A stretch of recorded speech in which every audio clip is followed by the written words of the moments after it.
Hi കൂട്ടുകാരെ, പുതിയൊരു വീഡിയോയിലേക്ക് എല്ലാവർക്കും സ്വാഗതം. അങ്ങനെ അമ്പിളി രഘുവിനോട് പൊട്ടിത്തെറിച്ചുകൊണ്ടിരിക്കുമ്പോൾ മാഷ് ഇവിടെ കാര്യങ്ങൾ ചോദിച്ചറിയാൻ കേട്ടോ. എന്താണ് സത്യത്തിൽ നീ എന്തിനാണ് വീണ്ടും വന്നത് എന്ന് ആമിയോട് ചോദിക്കണം കേട്ടോ. അപ്പോൾ ആമി ആദ്യം ഒരു ഗ്ലാസ് വെള്ളമൊക്കെ മേടിച്ച് കുടിച്ചതിന് ശേഷം, ഞാൻ ആരുടെയും ജീവിതത്തിൽ ഒരു ശല്യമാവാനോ ആർക്കെങ്കിലും ഉപദ്രവം ഉണ്ടാക്കാനല്ല ഞാൻ വന്നത്. ഞാൻ കഴിഞ്ഞ ദിവസം എൻ്റെ ഭർത്താവിൻ്റെ അരികിലോട്ട് പോയി. അപ്പം ഞാനൊരു സത്യം അറിഞ്ഞു. ആ സത്യത്തെക്കുറിച്ച് എത്രമാത്രം സത്യമുണ്ടെന്ന് എനിക്കറിയണം. അതിനെക്കുറിച്ച് അറിയാനാണ് ഞാൻ വന്നതെന്ന് പറയുന്നത് കേട്ടോ. അപ്പോൾ അത് കേൾക്കുന്നതിനോട് കൂടി ഉടൻ തന്നെ മാഷ് ചോദിക്കുകയാണ്, എന്ത് സത്യമാണ് നീ നിന്റെ ഭർത്താവിൽ നിന്ന് അറിഞ്ഞത്? ആദിത്യൻ എന്താണ് പറഞ്ഞത്? അതെ, ആദിത്യൻ രഘുവിൻ്റെ വണ്ടിയിൽ 1 കിലോ സ്വർണം വെച്ചിരുന്നെന്നും ആ സ്വർണം ഇപ്പോൾ അമ്പിളിയും രഘുവും കൂടി എടുത്തിരിക്കുകയാണെന്ന്, അതിൻ്റെ കുറ്റബോധം കൊണ്ടാണ് നിനക്ക് 25 ലക്ഷം രൂപ തന്നതെന്നും. ഇതൊക്കെ കേട്ടപ്പോൾ എനിക്ക് ഉൾക്കൊള്ളാൻ പോലും കഴിയുന്നില്ല. ഞാൻ ഇങ്ങനെ ഒരു ഇത് ഒരിക്കലും പ്രതീക്ഷിച്ചിട്ടില്ല. എൻ്റെ ഭർത്താവ് ഈ ജോലിയാണ് ചെയ്യുന്നത് പോലെ എനിക്കറിയില്ലായിരുന്നു.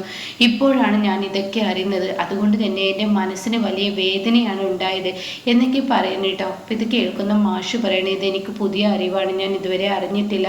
ഇത് നിനക്ക് തെളിയിക്കാൻ കഴിയുകയാണെങ്കിൽ ഞാൻ നിൻ്റെ കൂടെ നിൽക്കാം ആമി, നീ തെളിയിക്കുമോ എന്ന് ചോദിച്ച ഉടൻ തന്നെ ആമി പറയണം, ഞാൻ എന്ത് പറയാനാണ്, ഞാനിത് എങ്ങനെ തെളിയിക്കാനാണ്? എനിക്ക് ആരെയും തെളിയിക്കുകയോ ആരെയും ഒന്നും ചെയ്യുകയോ വേണ്ട. രഘുവേട്ടൻ്റെ സത്യസന്ധത, ആത്മാർത്ഥ, രഘുവേട്ടൻ്റെ സ്നേഹമൊക്കെ ഞാൻ നേരിട്ട് കണ്ടറിഞ്ഞ ആളാണ്. അപ്പോൾ അതുകൊണ്ട് തന്നെ ആ മനുഷ്യനെ കുരുക്കാനും ഞാൻ ഉദ്ദേശിക്കുന്നില്ല. അതുകൊണ്ട് എനിക്ക് ആ മനുഷ്യനെ ആശ്വസിപ്പിക്കാൻ വേണ്ടിയാണ് ഞാൻ ഇങ്ങോട്ടേക്ക് വന്നത്.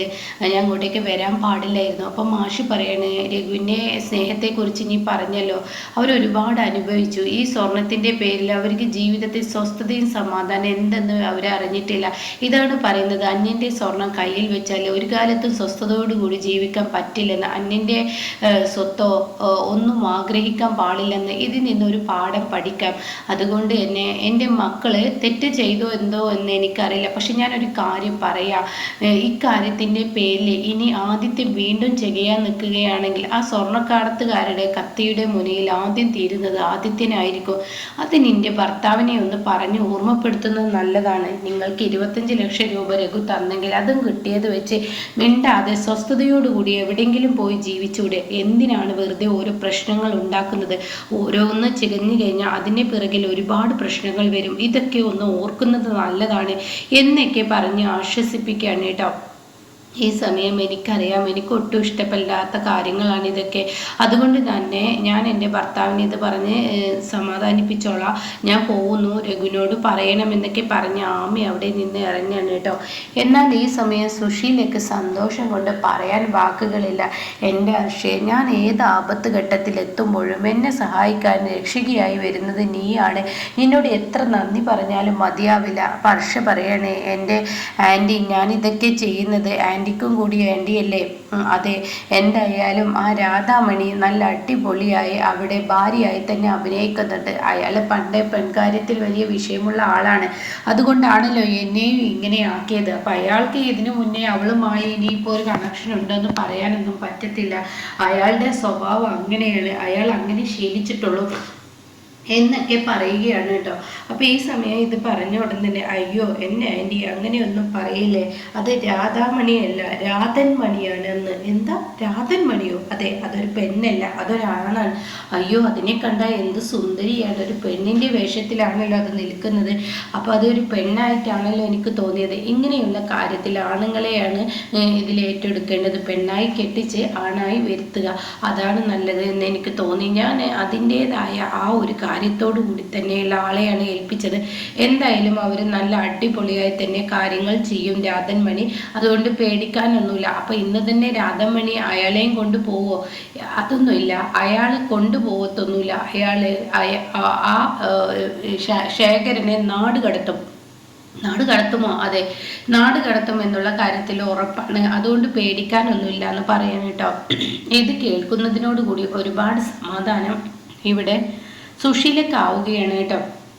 അപ്പോൾ ഹർഷ പറയുന്നുണ്ട്, എൻ്റെ ആൻറ്റി അയാൾ ചെയ്യേണ്ടതൊക്കെ ചെയ്തു കഴിഞ്ഞാൽ അയാൾക്ക് 50,000 രൂപയാണ് പറഞ്ഞിട്ടുള്ളത്, അത് കൊടുക്കണമെന്ന് പറയാണ്. ഇത് കേൾക്കുന്ന സുശീല പറയാണ്, 50 അല്ല 1 ലക്ഷം വരെ ഞാൻ കൊടുക്കും. കാരണം എന്താണെന്നറിയോ, ഇപ്പോഴത്തെ അവസ്ഥയിൽ എൻ്റെ മക്കൾ എൻ്റെ ലെവലിൽ ഞാൻ വരച്ച വരയിൽ തന്നെ നിൽക്കുന്നത് അയാൾ വരാത്തത് കൊണ്ടാണ്. അയാൾ വന്ന് എല്ലാ സത്യങ്ങളും വിളിച്ചു കൂക്കിക്കഴിഞ്ഞാൽ പിന്നീട് എനിക്ക് ആ വീട്ടിൽ ഒരു സ്ഥാനവും ഉണ്ടാവില്ല. അവർക്കാണെങ്കിൽ ഒരു കച്ചിത്തുരുമ്പ് കിട്ടാൻ നിൽക്കുകയാണ് അനു എന്ന് പറയുന്നവൾ എന്നൊക്കെ ഇങ്ങനെ പറയുന്നുണ്ട് കേട്ടോ. ഇതേ സമയം കാണിക്കുന്നത് മാഷിനെയാണ്. മാഷിനെ വിളിച്ചിരിക്കുകയാണ് ദാസ് വിളിച്ചിട്ട് പറയാണ്, ദേ ഒരു കാര്യം പറയണ്ട അണ്ണ. എന്താ അത്? നമ്മുടെ ഹോസ്പിറ്റലിൽ നമ്മൾ കൊണ്ടാക്കിയ ആളില്ലേ? ഓ ഉണ്ട്, അയാളെ തിരക്കി ഒരാളെത്തിയിട്ടുണ്ട്. എന്തൊക്കെയാണ് ഈ പറയുന്നത്? അതെ, അയാളെ തിരക്കി അയാളുടെ ഭാര്യ എന്ന് പറയുന്ന ഒരാളെത്തിയിട്ടുണ്ട്. അപ്പം അയാളെ ഡിസ്ചാർജ് ചെയ്ത് കൊണ്ടുപോകണമെന്നൊക്കെയാണ് എനിക്ക് ഡോക്ടർ വിളിച്ച് പറഞ്ഞത്. പക്ഷേ നമ്മളാണല്ലോ അയാളെ അവിടെ കൊടുന്ന് അഡ്മിറ്റ് ആക്കിയത്. നമ്മൾ ആയതുകൊണ്ട് തന്നെ നമുക്ക് അതിൽ പങ്കുണ്ടല്ലോ. അപ്പോൾ നമ്മളോട് ചോദിച്ചിട്ട് ഡിസ്ചാർജ് കൊടുക്കുന്നുള്ളൂ ഡോക്ടർ പറഞ്ഞു. അത് പിന്നെ അങ്ങനെയല്ലേ വേണ്ടത്. അപ്പോൾ അണ്ണാ ഞാൻ അതെല്ലാം പറഞ്ഞു വരുന്നത്, നമുക്ക് ആ ആളെ ഒന്ന് കാണേണ്ട ആവശ്യമില്ലേ? അയാളെ പറഞ്ഞു വിടുമ്പോൾ നമുക്കും അവിടെ ഒന്ന് ആളായി നിൽക്കണ്ടേ? അത് വേണം. എന്നാൽ ഞാൻ വണ്ടി അയക്കാം, അണ്ണൻ പെട്ടെന്ന് വരുമോ? ഓ ആയിക്കോട്ടെ എന്ന് പറയുന്നുണ്ട്. അങ്ങനെ മാഷ് അകത്തോട്ട് പോകുമ്പോൾ അമ്പിളി വരികയാണ്. എന്താന്ന് ചോദിക്കുകയാണ്. ചോദിച്ചോടെ തന്നെ പറയാണ്, അന്ന് ഞാൻ ആസ്പത്രിയിൽ അഡ്മിറ്റ് ആക്കിയ ആളെ അന്വേഷിച്ച് ആരോ എത്തിയിട്ടുണ്ട്. അപ്പോൾ അയാൾ പോവുകയാണ്. അപ്പോൾ ദാസ് എന്നോട് അങ്ങോട്ടേക്ക് ചെല്ലാൻ പറഞ്ഞു. അപ്പോൾ അയാൾ എന്നെ ആശ്വാസമായി. എന്തായാലും പത്രത്തിൽ ഇങ്ങനെ ഒരു ന്യൂസ് കൊടുത്തത് കൊണ്ട് തന്നെ അതൊരു ഉപകാരമായി. ചില കാര്യങ്ങൾ അങ്ങനെയാണ് അമ്പിളി. ചില കാര്യങ്ങൾ ചില സമയത്ത് ഓരോ കാര്യങ്ങളും ഓരോ വഴിത്തിരിവായി വരും എന്നൊക്കെ ഇങ്ങനെ പറയുന്നുണ്ട് കേട്ടോ. പിന്നീടാണെങ്കിലോ അനുപമ ധനന്റെ പിറകെ പോയിരിക്കുകയാണ്. അപ്പൊ ധനനോട് ചോദിക്കുക, അല്ല ധനേട്ടൻ എന്താ എന്നെ കണ്ട പേടിക്കുന്നത്? എന്തായാലും ഞാനെന്തിനും നിന്നെ കണ്ട പേടിക്കുന്നത്? അല്ല ധനേട്ട എന്നിൽ നിന്ന് എന്തെങ്കിലും മറച്ചു വെക്കുന്നുണ്ടോ? എന്ത് മറച്ചു വെക്കുന്നത്? അല്ല ധനേട്ടനെ അറിയാവുന്ന സ്ത്രീയാണ് ആ സ്ത്രീ. ഏത് സ്ത്രീ? ആ ആസ്പത്രിയിലുള്ള സ്ത്രീ. അത് പിന്നെ എന്തൊക്കെ പറഞ്ഞിട്ട്? എനിക്കറിയാം. ആണോ ധനേട്ടൻ എന്നോട് സത്യം പറഞ്ഞോ? ഇനിയിപ്പോ ഒരു പോലീസ് കേസും ചോദ്യവും പറച്ചിലൊക്കെ ആവുമ്പോൾ ധനേട്ടൻ അതിൽ കുടുങ്ങാതിരിക്കാനാണ് ഞാൻ പറയുന്നത്. ധനേട്ടൻ സത്യത്തിൽ ഈ ഒരു സ്ത്രീയെ അറിയോ? എൻ്റെ അനു ആരോടും ഒന്നും പറയില്ലേ, എന്നാൽ എല്ലാ സത്യങ്ങളും തുറന്നു പറഞ്ഞോ? എനിക്ക് സത്യത്തിൽ ആ സ്ത്രീയെ അറിയില്ല. അപ്പോൾ അയാളെ അറിയെന്ന് പറഞ്ഞതോ എൻ്റെ നാട്ടുകാരനാണെന്ന് പറഞ്ഞതോ? എൻ്റെ അനു അയാളെ എനിക്ക് അറിയത്തില്ല. ഞാനൊരു കാര്യം പറയട്ടെ, എൻ്റെ വണ്ടി തട്ടിയിട്ടാണ് അയാൾ വീണത്. ആ ഒരു കുറ്റബോധം എന്നിൽ വന്നു. അപ്പോൾ അതുകൊണ്ട് തന്നെ ഞാൻ അയാൾക്ക് വേണ്ട ട്രീറ്റ്മെൻറ്റും കാര്യങ്ങളും ഭക്ഷണവും ഒക്കെ ഞാൻ അയാൾക്ക് കൊടുത്തു എന്നുള്ളത് സത്യം തന്നെയാണ്. സത്യം പറയാലോ, എൻ്റെ ഭാര്യ വാസന്തി ഇത് അറിഞ്ഞു കഴിഞ്ഞാൽ പിന്നീട് എന്നെ വെച്ചേക്കില്ല. അത് മാത്രമല്ല അനു, എൻ്റെ വണ്ടിക്ക് ഞാൻ അയാളെ ഇടിച്ചിട്ട് പോയത്, ഞാൻ അയാളെ തിരിഞ്ഞു നോക്കാതിരുന്നത്, എൻ്റെ വണ്ടിക്ക് ലൈസൻസ് തീർന്നിരിക്കുകയാണ്. അത് ഞാൻ അപ്ലൈ ചെയ്യാൻ കൊടുത്തിട്ടേ ഉള്ളൂ. അതൊരു ഇഷ്യൂ ആണ്. മാത്രമല്ല ഞാൻ ചെറുതായിട്ടൊന്ന് കുടിച്ചിട്ടുണ്ടായിരുന്നു. ഇതൊക്കെ കൂടിയായ പോലീസ് എന്നെ തൂക്കിയിടും. പ്രത്യേകിച്ച് വാസന്തിയുടെ എപ്പോഴത്തെ അവസ്ഥയെ ഞങ്ങളുടെ കുടുംബത്തിന് ചേർന്ന പേരുമല്ല. അപ്പം അതൊക്കെ കൊണ്ടാണ് ഞാൻ അവിടെ ഇട്ട് പോയത്. പക്ഷേ പത്രത്തിൽ അങ്ങനെ ഒരു ന്യൂസ് കണ്ടപ്പോൾ എനിക്ക് വല്ലാത്ത മനോവിഷമം വന്നു. ആ വിഷമത്താലാണ് ഞാൻ അയാളുടെ അടുത്തോട്ട് പോയത്. ശരി, എന്നാൽ ധനേട്ടൻ ഇനി ആരോട് ഇങ്ങനെയുള്ള കള്ളങ്ങൾ പറയരുത്. എന്തായാലും ധനേട്ടൻ്റെ ആരും അല്ല എന്ന് പറഞ്ഞ സ്ഥിതിക്ക് ധനേട്ടൻ ഇനി പോയൊക്കെ എന്തായാലും ഞാൻ ആ സ്ത്രീയെ അറിയുമെന്ന് പറഞ്ഞൊന്നും ആരോടും പറയരുതേ. ഞാൻ ആരോടും പറയില്ല. ധനേട്ടൻ്റെ വഴിക്ക് പോയിക്കോ എന്ന് പറയാനേട്ടോ. പിന്നീട് കാണിക്കുന്നത് കുഞ്ഞമ്മയാണ്. കുഞ്ഞമ്മയെ കാണാൻ എത്തിയിരിക്കുകയാണ് കേട്ടോ ഈ പറയുന്ന അനുപമ. അപ്പോൾ എന്തിനാ മോളെ നീ എന്നെ വിളിച്ചു വരുത്തിയത്? എൻ്റെ കുഞ്ഞമ്മയെ ചില കാര്യങ്ങൾ ചോദിക്കാനാണ്. അന്ന് പത്രത്തിൽ കണ്ട ആൾ തന്നെയാണ് എൻ്റെ അമ്മായിയമ്മയുടെ ഭർത്താവ്. അത് എവിടെ ഏത് ഉറക്കത്തിൽ ചോദിച്ചാലോ അത് തന്നെ. പക്ഷേ ഇപ്പം അയാളെ തിരക്കി വേറൊരു ഭാര്യ വന്നിട്ടുണ്ട്. അതൊന്നും എനിക്കറിയില്ല. ശേഖരൻ എന്നും വഴിവിട്ട ബന്ധങ്ങളായിരുന്നല്ലോ. അങ്ങോട്ടും ഇങ്ങോട്ടൊക്കെ പോയിട്ട് അയാൾ വേറെ കല്യാണം കഴിച്ചിട്ടുണ്ടോ എന്ന് പറയാൻ പറ്റത്തില്ലല്ലോ. അപ്പോൾ അത് കേട്ടോടും തന്നെ അനുപ പറയണേ, എനിക്കങ്ങനെ തോന്നുന്നില്ല, അങ്ങനെ ഒരു ബന്ധമുണ്ടെന്ന്. എനിക്ക് ഇതൊക്കെ ഇന്ദ്രനോട് പറഞ്ഞൂടെ? അങ്ങേർക്ക് ഇതിലൊന്നും താല്പര്യമില്ല. പണ്ടെങ്ങോ ചെറുപ്പത്തിൽ തൻ്റെ അച്ഛൻ തന്നെ ഉപേക്ഷിച്ച് പോയ ആ അച്ഛനെ തിരക്കി ഇനി പോവേണ്ട എന്നൊക്കെയാണ് അങ്ങേരുടെ മനസ്സിൽ.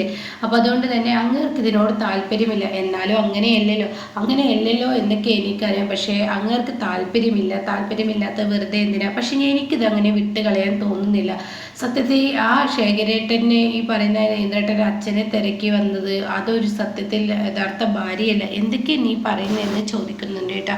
അപ്പം ഇങ്ങനെയൊക്കെയുള്ള ഒരു എപ്പിസോഡാണ് ഇപ്പോൾ ലാസ്റ്റ് വന്നിരിക്കുന്നത്.